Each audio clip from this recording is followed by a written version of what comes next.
नमस्कार, स्वागत है आपका अपने पसंदीदा चैनल रेड अलर्ट न्यूज़ में। आइए लेकर चलते हैं आपको आज की खबरों की। खबर नरसिंहपुर के गाडरवारा से, जहां एक बार फिर किसान खुद को छला हुआ महसूस कर रहा है।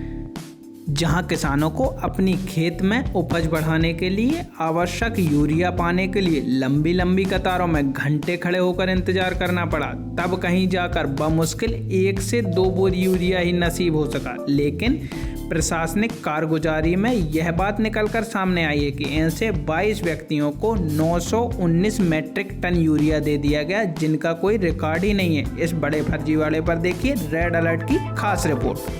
मध्य प्रदेश के घोटालों की फहरिस्त में एक और नया मामला सामने आया है। एक बार फिर किसान के हक में डांका डालते हुए अधिकारियों की मिलीभगत से 919 मैट्रिक टन किसानों को दिए जाने वाला यूरिया कुछ रसूख धारक खाता धारकों के खातों में चला गया। हैरानी की बात तो यह है कि यह खाता धारक कौन है, खुद प्रशासन को भी नहीं मालूम। यानी चोरी और सीनाजोरी जमकर हो रही है। हाल ही में भारत सरकार के अधिकृत फर्टिलाइजर्स पोर्टल MFMS के आंकड़े प्रदर्शित हुए तो प्रदेश भर में हड़कंप की स्थिति निर्मित हो गई, जिसमें पोर्टल पर एक महिला दीपमाला पटेल, जो गोदाम प्रबंधक की पत्नी है, उनके नाम पर ही 89.1 मैट्रिक टन यानी करीब 1900 बोरी यूरिया आवंटित होना प्रदर्शित हो रहा था। और शेष व्यक्तियों में रितेश प्रजापति के नाम 69 मैट्रिक टन, रामस्वरूप कहार के नाम 58.5 मैट्रिक टन, दिनेश द्विवेदी के नाम 51 मैट्रिक टन, दीपचंद के नाम 45, रोहित के नाम 44, इसी तरह अन्य व्यक्तियों के नाम पर कुल मिलाकर 919 मैट्रिक टन यूरिया आवंटित हो गया, जो कि वास्तव में किसान ही नहीं है। MFMS पोर्टल पर प्रदर्शित हैरत अंगेज आंखों से प्रदेश सरकार के भी कान खड़े हो गए, जिसके बाद नरसिंहपुर कलेक्टर ने एक जांच टीम गठित कर जांच प्रतिवेदन देने का आदेश दिया। वहीं इस मामले में जिले के उप संचालक कृषि बताते हैं कि यह डाटा एंट्री की चूक है। हालांकि बाद में यह भी कहते नजर आए कि गोदाम इंचार्ज की पत्नी के नाम 900 टन यूरिया दर्ज है और वहीं 21 व्यक्तियों के नाम जो यूरिया दर्ज है उसकी भी जानकारी नहीं है। वह कैसे दर्ज हो गया? अब आनन फानन में प्रशासन इस मामले को दबाने में लगा हुआ है। भारत सरकार से टॉप 20 बायर्स का यूरिया का जो मामला जो है हमारे पास भी आया है, ज़िले में भी आया है। और उसमें कलेक्टर साहब ने अपर कलेक्टर महोदय की अध्यक्षता में जिला स्तरीय कमेटी का गठन करके, जांच दल का गठन करके और जांच भी करा ली है। हम लोगों ने जांच में पाया है कि इसमें 13 केसेस कोऑपरेटिव सोसाइटी के हैं और 3 केसेस मार्कफेड के हैं और 6 केसेस निजी व्यापारियों से संबंधित हैं। इसमें बेसिकली देखने में ये सभी जगह एक ही चीज़ प्राप्त हो रही है कि यूरिया का वितरण तो सही हुआ है और किसानों को हुआ है, उनके पास सारा रिकॉर्ड है, लेकिन इसका जो रिकॉर्ड कीपिंग है, जो डॉक्यूमेंटेशन है, प्रॉपर रिकॉर्ड संधारण है, उसमें त्रुटि हुई है उनसे। और उन्होंने जो POS मशीन से यूरिया का जो स्टॉक का निरंक करना होता है, डिलीट करना होता है, उसको संबंधित या तो समिति के कोई कंप्यूटर ऑपरेटर हैं या उनके मैनेजर हैं, वो अपना आधार कार्ड से कर दिए हैं, जिसकी वजह से ये मामला सामने आया है। इस तरह से विसंगति सामने आई है। इसमें एक एक केस जैसे DMO के यहाँ भी देखे हैं तो वो जो गोदाम प्रभारी है उन्होंने अपने वाइफ का आधार कार्ड लगा करके डिलीट किया है। पर प्रथम दृष्टया देखने में तो लगता है कि इसमें त्रुटि की गई है और गलत किसानों को यूरिया।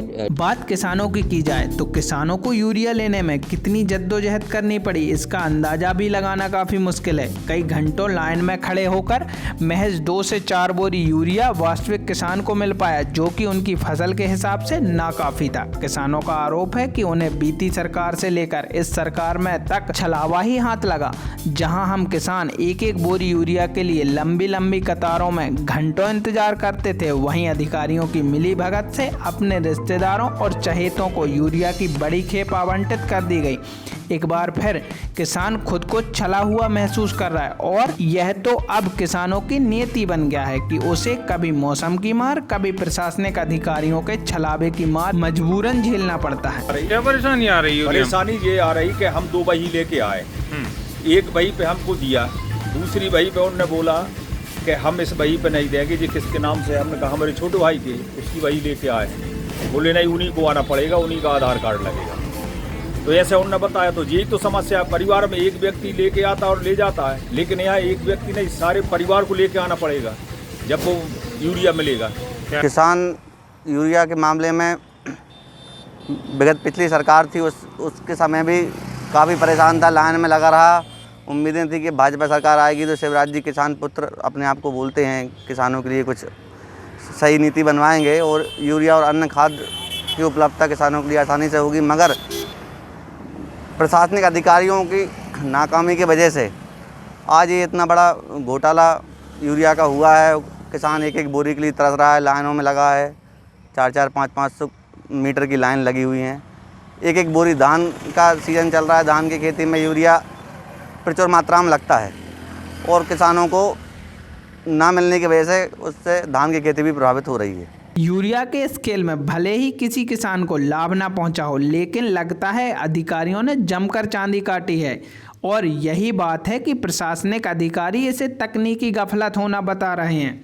पीएसओ मशीन के जरिए स्टॉक को नील करने के लिए यह खानापूर्ति बता रहे हैं। हालांकि इस पूरे मामले को लेकर नरसिंहपुर की गाडरवारा विधायक सुनीता पटेल ने प्रशासन पर कालाबाजारी और भ्रष्टाचारी के गंभीर आरोप लगाए हैं और इसे अपनी विधानसभा क्षेत्र का सबसे बड़ा घोटाला करार देते हुए उन्होंने कल ही कमलनाथ से मिलकर इस पूरे मामले को संज्ञान में लाने की बात कही है।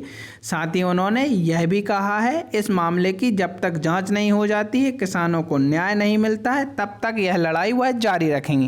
ये बहुत बड़ा एक घोटाला है। आम किसान जो 30-30 किलोमीटर 35 किलोमीटर दूर से खाद लेने आ रहा है उसको उपलब्ध नहीं हो पा रहा, लेकिन मात्र 10-5 लोगों में ऐसी व्यवस्था बन गई कि उनके पास पूरा खाद पहुंच रहा है। ये हमारे ज़िले का नहीं, मेरी विधानसभा का सबसे बड़ा घोटाला है। प्रशासन के अधिकारियों से इस पर चर्चा हुई और मैं इसके लिए कल भोपाल जा रही हूँ। वरिष्ठ अधिकारियों से या हमारे वरिष्ठ जो हमारे पूर्व सीएम कमलनाथ जी से भी मैं चर्चा करूंगी और इस घोटाले की व्यापक पूरी जांच होना चाहिए और जिनने गलती करी है उनके ऊपर कार्रवाई भी होना चाहिए। कि हमारे क्षेत्र का किसान खेती पर निर्भर है और आज इतना परेशान हो रहा है। विधानसभा में इस प्रश्न को विधानसभा में, अब की विधानसभा के लिए काफ़ी टाइम है, इसलिए मैं चाह रही हूँ कि वरिष्ठ अधिकारियों से या हमारे जो वरिष्ठ नेता हैं उनसे चर्चा करके इसकी व्यवस्था तत्काल करवाई जाए। नरसिंहपुर का किसान हमेशा ही शासन प्रशासन की चालाकियों के आगे खुद को बेबस और लाचार महसूस करता है। सरकारें भले ही किसानों को पर्याप्त संसाधन और यूरिया देने की बात करें, लेकिन हर बार किसान प्रशासनिक अधिकारियों के छलावे का शिकार हो जाता है। एक बार फिर नरसिंहपुर के किसान जिसे 1-2 बोरी यूरिया के लिए लंबी लाइनों में लगकर घंटों इंतजार करना पड़ा, इसके बाद भी वह उसे नसीब नहीं हुआ। वहीं रसूखदारों ने प्रशासनिक मिलीभगत से यह कारनामा अंजाम कर डाला। अब वह कारनामा उनके ही गले की फांस बनता नजर आ रहा है। गाडरवारा से सुमित दुबे की रिपोर्ट।